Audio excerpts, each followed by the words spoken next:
नमस्कार, उत्तराखंड बुलेटिन में आप सभी का बहुत स्वागत है। आपके साथ मैं हूं नलिनी पांडे। सबसे पहले बड़ी खबर आपको बताएंगे। उत्तराखंड के लिए अगले 6 दिन बहुत खास हैं। कल नरेंद्र नगर आ रहे हैं अमित शाह और कल ही केदारनाथ आएंगे सीएम योगी आदित्यनाथ भी। 8 अक्टूबर को बद्रीनाथ जाएंगे सीएम योगी। 11 अक्टूबर को पीएम का दौरा प्रस्तावित है। जागेश्वर धाम भी आ सकते हैं पीएम मोदी। पिथौरागढ़ जाने का भी पीएम का कार्यक्रम है। ये बड़ी खबर इस वक्त की अहम जानकारी आपको बता रहे हैं। क्या कुछ कार्यक्रम रहने वाले हैं। कल नरेंद्र नगर आ रहे हैं गृह मंत्री अमित शाह। कल ही केदारनाथ आएंगे उत्तर प्रदेश के मुखिया योगी आदित्यनाथ। 8 अक्टूबर को बद्रीनाथ आएंगे। 11 अक्टूबर को पीएम का भी दौरा प्रस्तावित है।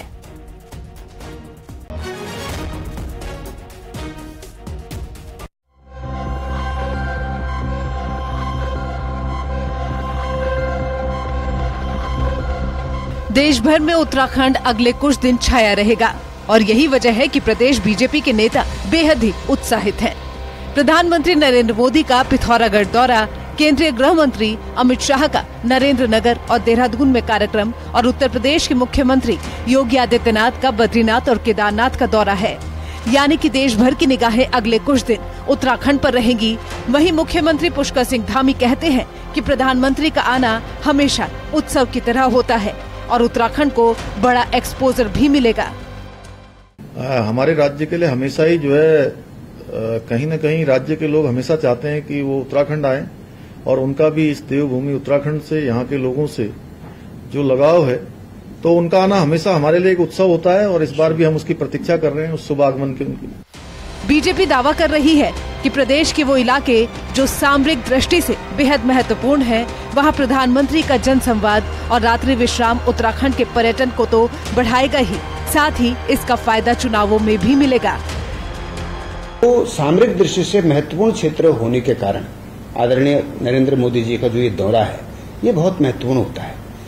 जैसे कैलाश मानसरोवर के दर्शन करने के लिए लोगों को चाइना से वीजा लेना पड़ता था और तब जाके वहां जाते थे, तो उसका एक विकल्प के तौर पर ज्योलिंगकांग एक नया स्थान डेवलप होगा और प्रधानमंत्री जी वहां से कैलाश मानसरोवर के दर्शन करेंगे, कैलाश पर्वत के दर्शन करेंगे। तो यह भी एक महत्वपूर्ण उनका कार्यक्रम है। गृह मंत्री अमित शाह शनिवार को उत्तराखंड में महत्वपूर्ण मीटिंग में रहेंगे।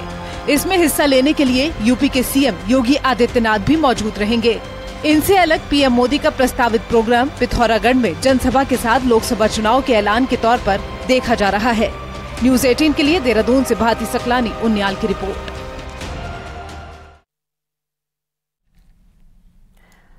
पीएम नरेंद्र मोदी के पिथौरागढ़ दौरे से पहले काफी कुछ होता हुआ नजर आ रहा है। आलम यह हो गया कि 16,000 फीट की ऊंचाई पर बसे ज्योलिंगकांग में पीएम के दौरे से पहले पहली बार मोबाइल की घंटी बजी है।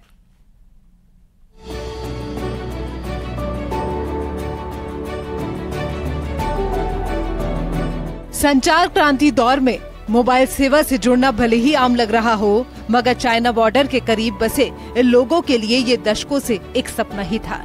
इस सपने के साकार होने के भले ही अभी कुछ आसार नजर नहीं आ रहे थे, लेकिन पीएम नरेंद्र मोदी के दौरे से पहले ज्योलिंगकांग में पहली बार मोबाइल की घंटी बजी है। बीएसएनएल ने आदि कैलाश के इस क्षेत्र को फिलहाल 2G सेवा से जोड़ा है। निगम का दावा है कि जल्द ही इस इलाके को 3G सर्विस से भी जोड़ दिया जाएगा। जहाँ पे मतलब बड़ी दिक्कतें हैं, थोड़ा क्लाइमेटिक कंडीशन और ज्योग्राफिकल कंडीशन बड़ी एडवर्स हैं, उसके बावजूद भी हमने सारी फैसिलिटीज वहाँ पे प्रोवाइड की हैं। 16,000 फीट की ऊंचाई पर भले ही बीआरओ ने रोड काट ली हो, लेकिन यहाँ मोबाइल कनेक्टिविटी पहुँचाना इतना आसान नहीं था। चाइना बॉर्डर के करीब बसा ये इलाका काफी दुर्गम है। हालात तो ये हैं कि ये इलाका अधिकांश समय बर्फ की सफेद चादर में ही लिपटा रहता है। यही नहीं, कमजोर पहाड़ियां होने के कारण यहाँ अक्सर लैंडस्लाइड भी हो जाती है। यही वजह है कि इस इलाके को शेष दुनिया से हर समय जोड़े रखना काफी मुश्किल काम है। ज्योलिंगकांग में अभी तक भी बिजली की सप्लाई नहीं है। ऐसे में बीएसएनएल के मोबाइल टावर को चलाने के लिए जनरेटर की मदद ली जा रही है। ज्योलिंगकांग से आगे पूरे नेटवर्क की प्रॉब्लम थी, बीएसएनएल द्वारा वहाँ पर टावर लगा दिए गए हैं। अब जो लोगों को ये दिक्कत होती थी कि फोन नहीं पकड़ रहे हैं, फोन भी पकड़ेंगे, तो मैंने कहा निश्चित ही जब कोई महापुरुष, कोई बड़े व्यक्ति आते हैं तो उस क्षेत्र का उद्धार हो जाता है। पिथौरागढ़ के बॉर्डर इलाके में दर्जनों गांव आज भी संचार सेवा से महरूम हैं, लेकिन पीएम नरेंद्र मोदी के प्रस्तावित दौरे को देखते हुए आखिरी क्षेत्र जोलिंगकोंग मोबाइल सेवा से जुड़ गया है। बॉर्डर के इस इलाके में मोबाइल सेवा शुरू होने से जहां लोगों को सहूलियत होगी, वहीं सुरक्षा बलों को भी कुछ राहत मिल सकती है। अल्मोड़ा से किशन जोशी के साथ पिथौरागढ़ से विजयवर्धन उप्रेती की रिपोर्ट।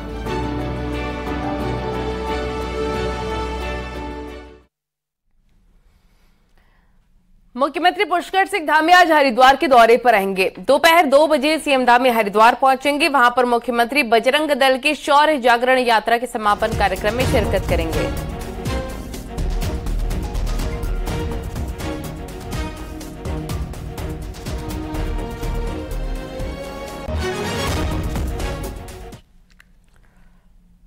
रुद्रप्रयाग के गहड़ गांव के लोगों को काफी राहत मिली है। वन विभाग की टीम ने आदमखोर गुलदार को पकड़ लिया है। आज सुबह वन विभाग ने पिंजरे में गुलदार को कैद किया। पिछले दिनों गुलदार ने गांव की बच्ची को अपना निवाला बनाया था, जिसके बाद गांव के लोग खौफ में थे। वहीं गुलदार के कैद होने से गांव के लोगों को राहत मिली है।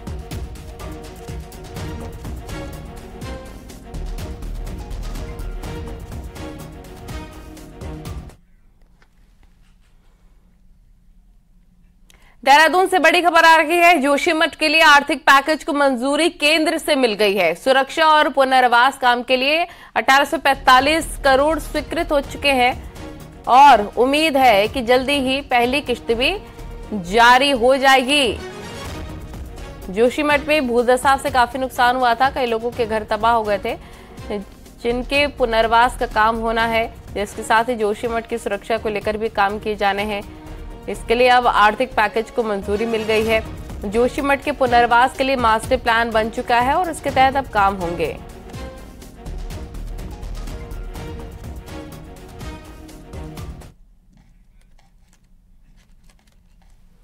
वहीं रुड़की के शहर और देहात क्षेत्र में कई पटाखे की दुकानें आबादी वाले इलाकों में संचालित हो रही हैं और 1 महीने के बाद दीपावली के त्योहार आने वाले हैं, जिसको लेकर कई दुकानदार पटाखों का अवैध भंडारण करने लग जाते हैं। इससे हादसा हो सकता है। वहीं मामले में एसपी देहात ने सभी थानों, फायर स्टेशनों को निर्देशित करने के लिए कहा है कि सभी पटाखों के अवैध भंडारण विक्रय के संबंध में जानकारी रखें। आपको बता दें, पिछले दिनों रुड़की में आबादी वाले इलाके में एक पटाखे के गोदाम में आग लग गई थी, जिससे 3 लोगों की मौत हो गई थी।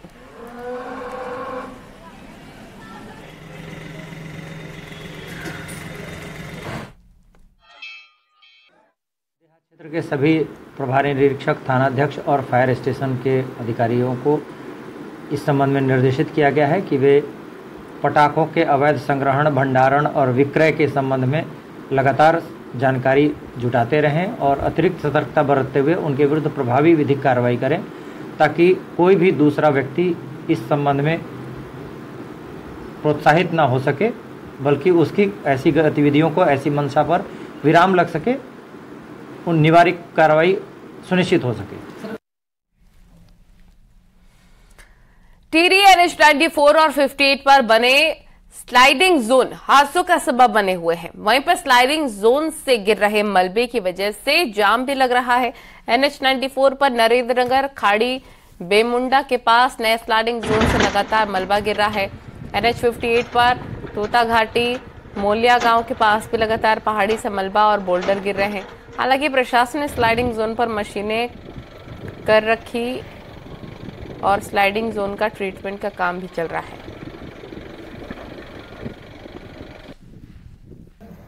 देखिए, NH 94 में BRO के द्वारा 20 के आसपास चिन्हीकरण किए गए लैंडस्लाइड के पॉइंट्स, जिसमें कई लैंडस्लाइड पॉइंट्स उनके क्षेत्र में है, जो वो रोड उनकी है, और उसके अतिरिक्त जो अन्य NH के पास है रोड, उसमें भी चिन्हीकरण किया गया है और कई जगह कॉन्ट्रैक्टर्स मोबिलाइज भी हो गए हैं। कुछ 2-3 जगह काम भी प्रारंभ हो गया है। हमने टारगेट दिया है कि आने वाली जो नेक्स्ट मानसून होगा उससे पहले सभी जगह लैंडस्लाइड ट्रीटमेंट का काम कंप्लीट कर लिया जाए।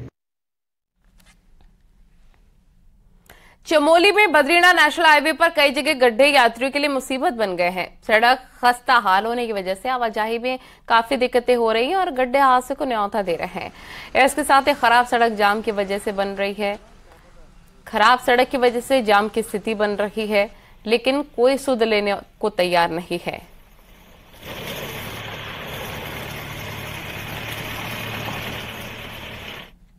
किस तरीके से ये बड़े बड़े गड्ढे एक तो जाम का कारण भी बन रहे हैं और दूसरी तरफ जो लोग हैं उन्हें भी काफ़ी दिक्कतों का सामना करना पड़ रहा है। लगातार यहाँ पे ये गड्ढे बरसात के पानी से भी भरे हुए हैं और अभी तक इनको ठीक नहीं किया गया है। ऐसे ही अगर देखा जाए तो ग्रामीण इलाकों के हालात भी वही हैं, जहाँ पे बरसात के बाद सड़कों पर बड़े बड़े गड्ढे देखे जा सकते हैं और वहीं अब नेशनल हाईवे पर भी इस तरीके की तस्वीरें आप देख सकते हैं। नितिन सेवाल, न्यूज़ 18, बद्रीनाथ राष्ट्रीय राजमार्ग, चमोली। उत्तरकाशी में निताला के पास बंद हुए गंगोत्री हाईवे को खोल दिया गया है। निताला के पास बड़ा पेड़ टूटकर सड़क पर गिर गया था, जिससे सड़क बंद हो गई और यात्री फंस गए थे। सूचना मिलने पर पहुंची एसडीआरएफ की टीम ने पेड़ को काटकर हाईवे को खोला है, जिसके बाद हाईवे में फंसे यात्रियों की आवाजाही शुरू हो पाई है।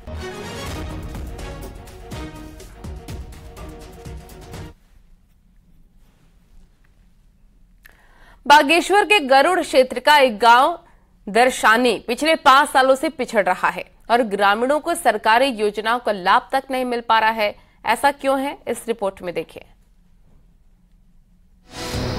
बागेश्वर जिले के गरुड़ ब्लॉक के दर्शानी गांव में प्रधान चुनाव नहीं होने से लगातार गांव पिछड़ रहा है। एक तरफ जिले के अन्य ग्राम पंचायतों के ग्राम प्रधान अपने कार्यकाल के अंतिम दौर पर हैं, लेकिन दर्शानी गांव के ग्रामीणों को आज भी प्रधान चुनाव का इंतजार है। 5 साल से ग्राम प्रधान नहीं होने से गांव वालों के लिए हर छोटा काम करवाना भी बड़ा बन जाता है। जो 5 साल के जो कार्य हुए थे वो सब रुक गए हैं और कार्य रुकने के साथ साथ जनता बहुत परेशान है। किसी का कोई अस्थायी निवास बनाना हो, स्थायी बनाना हो तो उसके लिए या आधार कार्ड ही चेंज करना है, वो जाएगा किसके पास। अब सब गाँव की जनता अपने काम में व्यस्त रहती है। अगर प्रधान हो कम से कम उसे रियायत तो ले ले। 2019 से यहाँ प्रधान का इलेक्शन होना था। ओबीसी सीट होने की एक फैमिली आई और वो ओबीसी है करके ये इलेक्शन हुआ नहीं, और उसके बाद फिर कई गांवों में बाद में भी इलेक्शन हुए, पर इस गांव में कोई इलेक्शन हुआ ही नहीं। दर्शानी गांव का पंचायत घर शासन प्रशासन की बेकदरी की गवाही दे रहा है, जहां दूसरे ग्राम प्रधान हर 2 माह में पंचायत भवन में बैठक लेते हैं, लेकिन दर्शानी गांव तो प्रधान विहीन है, तो पंचायत भवन भी कई सालों से खुला ही नहीं है। यहाँ पसरी गंदगी और छत पर जमी घास और खंडहर होता भवन इसका गवाह है, जहाँ ग्राम प्रधान का पद 6 महीने से रिक्त नहीं रह सकता। परिसीमन के साथ साथ इसकी क्योंकि मतदाता सूची में भी परिवर्तन होगा काफी स्तर पर, तो उस मतदाता सूची में पुनरीक्षण करने के लिए हमें राज्य निर्वाचन आयोग को प्रस्ताव भेज के वहाँ से अनुमति लेनी होती है। तो राज्य निर्वाचन आयोग के द्वारा वो अनुमति प्राप्त होनी है। जैसी वो अनुमति प्राप्त होगी तो हम नई मतदाता सूची तैयार करेंगे और यहाँ पर रिक्त पद पर निर्वाचन संपन्न हो जाएगा। अधिकतम आप 6 महीने के भीतर, तब भी आप 6 महीना अगर कोई रिक्त पद रहता है तो 6 महीने के भीतर आप चुनाव कराएंगे। और ये संवैधानिक व्यवस्थाओं का और जो मैंडेट है संविधान का, कॉन्स्टिट्यूशन का, उसका सरासर उल्लंघन हमारे बागेश्वर जिले के विकासखंड गरुड़ के दर्शानी ग्राम सभा में प्रशासन और हमारी पंचायती विभाग द्वारा और साथ में निर्वाचन आयोग द्वारा की गई है। बहुत बड़ी चूक यहाँ पर की गई। इस पर अधिकारियों का कहना है कि नगर पंचायत परिसीमन के कारण दर्शानी गांव में प्रधान चुनाव नहीं हो पाए। बिना प्रधान दर्शानी गांव आज भी चुनाव का इंतजार कर रहा है और विकास की राह में पिछड़ते गांव को कब मिलेगा प्रधान, ये बताना अधिकारियों के लिए मुश्किल हो रहा है। न्यूज़ 18 के लिए बागेश्वर से सुष्मिता थापा की रिपोर्ट। बागेश्वर के गरुड़ क्षेत्र का एक गांव दर्शानी पिछले 5 सालों से पिछड़ रहा है और ग्रामीणों को सरकारी योजनाओं का लाभ नहीं मिल पा रहा है, हम आपको बता रहे थे। आगे बढ़ते हैं। रामनगर में फाटो टूरिज्म जोन में पर्यटकों से मिले बेहतर रिस्पांस से तराई वेस्ट फॉरेस्ट डिवीजन उत्साहित है। वहीं अब वहां पर इसके बगल में ही एक और नया टूरिज्म जोन विकसित करने की कवायद में विभाग जुट गया है। डीएफओ की माने तो जल्द ही एक और नया टूरिज्म जोन अस्तित्व में आ जाएगा, जिसमें एक वक्त में 20 से 30 जिप्सियों को संचालित किया जाएगा और इसका प्रस्ताव बनाकर उच्च स्तर को भेजा जाएगा। सिटी फाटो की हम इसको कैलकुलेट कर रहे हैं। कुछ हमने नए अंदर टूरिस्ट ट्रैक भी खोले हैं, कुछ अंदर नए रास्ते बनाए गए हैं। उसके आधार पर उनकी जो टोटल अभी हमारे पास 50 गाड़ियां चलती हैं और उसकी कैपेसिटी देखने के बाद में कुछ अगर और गुंजाइश हो सकती है तो उसके हिसाब से 20 या 30 गाड़ियों को मुझे शुरुआत में हम लोग कर सकते हैं वहाँ से। चमोली में मौसम साफ होने के साथ ही एक बार फिर से पर्यटक स्थलों पर रौनक बढ़ गई है। भारत चीन सीमा पर स्थित देवताल में भी लोग पहुंच रहे हैं। 15,000 से भी अधिक फीट की ऊंचाई पर स्थित देवताल की तस्वीर काफी मनमोहक दिखाई दे रही है। हर साल प्रशासन की अनुमति लेकर सैकड़ों की संख्या में सैलानी देवताल पहुंचते हैं।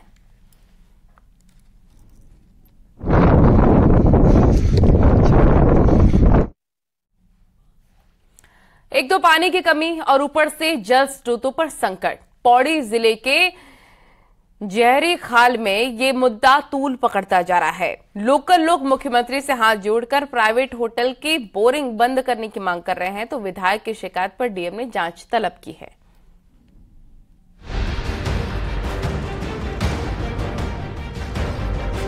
पहाड़ की रोजमर्रा की जिंदगी में सबसे बड़ी परेशानी पानी है और अगर जमीन के नीचे का पानी भी सूखने की कगार पर आ जाए तो बेचारी जनता क्या करे। पौड़ी जिले के जहरी खाल में इन दिनों एक प्राइवेट होटल कंस्ट्रक्शन जल संकट की वजह बनता जा रहा है। सेंट्रल ग्राउंड वाटर अथॉरिटी की परमिशन पर होटल वालों ने बोरिंग की, जिससे आसपास के जल स्रोत सूखने की कगार पर आ गए हैं। परेशान लोकल लोग अब मुख्यमंत्री पुष्कर सिंह धामी से हाथ जोड़कर पानी बचाने की गुहार लगा रहे हैं। मुख्यमंत्री महोदय से हाथ जोड़ के निवेदन करना चाहता हूं, ये हमारे गांव की भूमि है, ये हमारे गांव की राजस्व भूमि है और मैं बिना आपके संज्ञान के कुछ नहीं हो सकता है। आपसे निवेदन है कि आप कृपया इसको बोरवेल और जेसीबी और लगाने की, पोकलैंड मशीन चलाने की अनुमति न दें। सरकार द्वारा इसमें कोई उचित कार्रवाई न की गई तो क्षेत्रीय जनता को जन आंदोलन के लिए मजबूर होना पड़ेगा। उत्तराखंड में भूजल यानी जमीन से पानी कहां निकाला जा सकता है, कितना निकाला जा सकता है, इसको लेकर अब तक कोई ठोस नियम, कानून और सिस्टम नहीं है। उसी का नतीजा है कि मैदान हो या पहाड़, कहीं central ground water authority permission से तो कहीं बिना परमिशन बोरिंग कर दी जाती है। वहीं जहरी खाल वाले मामले में लोकल विधायक की शिकायत पर डीएम ने जांच तलब की है। ऑनरेबल एमएलए सर की तरफ से जो एक इस संबंध में शिकायती पत्र हमें मिला है, उसमें एसडीएम से आख्या मांगी जा रही है और एसडीएम से रिपोर्ट आने के बाद में जो भी आवश्यक कार्रवाई होगी वो की जाएगी। कानून लागू करने की जरूरत है, क्योंकि आज की डेट में स्टेट में ग्राउंड वाटर एक्सट्रैक्शन या रेन वाटर हार्वेस्टिंग को लेके कोई स्पेसिफिक लॉ नहीं है और जहाँ भी नलकूप हैं और जहाँ पर ग्राउंड वाटर ट्यूबवेल से एक्सट्रैक्ट हो रहा है, कमर्शियलाइजेशन हो रहा है, तो वहाँ पर कोई किसी प्रकार की कोई रेगुलेशन नहीं है। पहाड़ में जल स्रोतों को बचाने को लेकर बड़े बड़े होटलों में मीटिंग और सेमिनार होते हैं, लेकिन पहाड़ में जमीन का पानी निकालकर कैसे जल स्रोत बचेंगे ये सोचने की फुर्सत शायद किसी के पास नहीं है और फिर पानी के लिए परेशान जनता को मुख्यमंत्री से मदद की गुहार लगानी पड़ती है। कोटद्वार से अनुपम के साथ दीपांकर भट्ट, न्यूज़ 18 देहरादून। इस बार की चारधाम यात्रा पिछले सारे रिकॉर्ड तोड़ चुकी है। बीते साल सबसे ज्यादा 40,27,000 श्रद्धालु चारधाम यात्रा पर आए थे, लेकिन इस बार अभी तक 40,48,000 चारधाम यात्रियों की संख्या पहुंच चुकी है, जबकि अभी यात्रा बाकी है। केदारनाथ में अभी तक सबसे अधिक 15,31,000 श्रद्धालु बाबा केदार के दर्शनों को पहुंचे हैं, जबकि बद्रीनाथ में अब तक 14,57,000 श्रद्धालुओं ने दर्शन किए।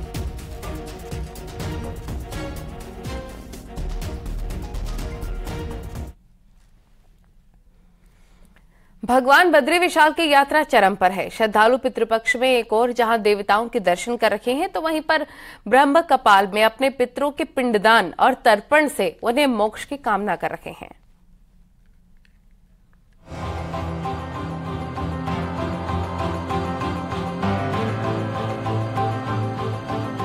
बद्रीनाथ धाम में 6 महीने तक दर्शन के साथ पिंडदान और तर्पण भी किया जाता है। मान्यता है कि इस स्थान पर जिसका भी पिंडदान और तर्पण किया जाता है, फिर किसी दूसरी जगह पर पिंडदान और तर्पण करने की आवश्यकता नहीं पड़ती। ब्रह्मा कपाल में पिंडदान को अंतिम माना जाता है, उसके बाद फिर कोई श्राद्ध कर्म करने की आवश्यकता नहीं होती है। पितृपक्ष चल रहा है और पितृपक्ष में लोग चाहते हैं इस पक्ष में देव दर्शन के साथ साथ और पितरों का तारण हो जाए, पितरों का तर्पण हो जाए। बड़ी संख्या में लोग आ रहे हैं और पितृ तर्पण कर रहे हैं। बद्रीनाथ धाम में आने वाले तीर्थ यात्री दर्शन के साथ ही अपने पितरों का भी तर्पण कर रहे हैं। वहीं तीर्थ पुरोहित भी अपने यजमानों को तर्पण और पिंडदान कर उनके पूर्वजों को मोक्ष धाम की प्राप्ति कराते हैं। श्राद्ध का महात्म्य में ब्रह्म का पानी का अपने आप में अलग महात्मा है। इसलिए यहाँ पे जो भी लोग हैं पितृ की तृप्ति के लिए, क्योंकि इसके बाद फिर जल देने की कोई आवश्यकता नहीं पड़ती है। पिंडदान हो गया, इसके बाद जो है कहीं भी पिंडदान नहीं होता है, केवल जो है तर्पण दिया जाता है और इसकी बहुत महत्ता है। पितृपक्षों में पिंडदान तर्पण करने से सारे पितृ जो है तृप्त हो जाते हैं। बद्रीनाथ धाम के बारे में मान्यता है कि भगवान शिव ने क्रोधित होकर ब्रह्मा का 5वां सर काट डाला। इस ब्रह्मा हत्या के पाप के मुक्ति के लिए भगवान शिव तीनों लोकों में घूमे और अंत में बद्रीनाथ धाम के ब्रह्मा कपाल में ज्यों ही पहुँचे त्यों ही ये सर त्रिशूल से छूट गया, जिसके बाद ये तीर्थ ब्रह्मा कपाल कहलाया गया। चमोली से न्यूज़ 18 के लिए नितिन सेमवाल की रिपोर्ट।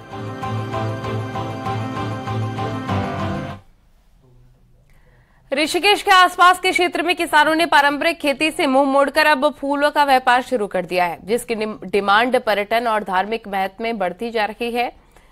यही कारण है ऋषिकेश के ग्रामीण इलाकों में बड़ी संख्या में गुलाब के साथ दूसरे फूलों की खेती लोग अब कर रहे हैं।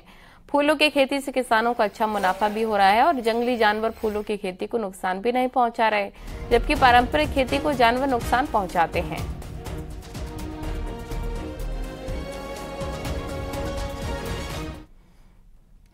बहुत सुंदर ये खेती है, लगभग 3-3.5 बीघा में ये खेती है और ये पहले इसको दिल्ली भेजा करते थे, अब ये बहुत ज़्यादा खर्चे के कारण लोकल डीलर ऋषिकेश में ये भेजते हैं।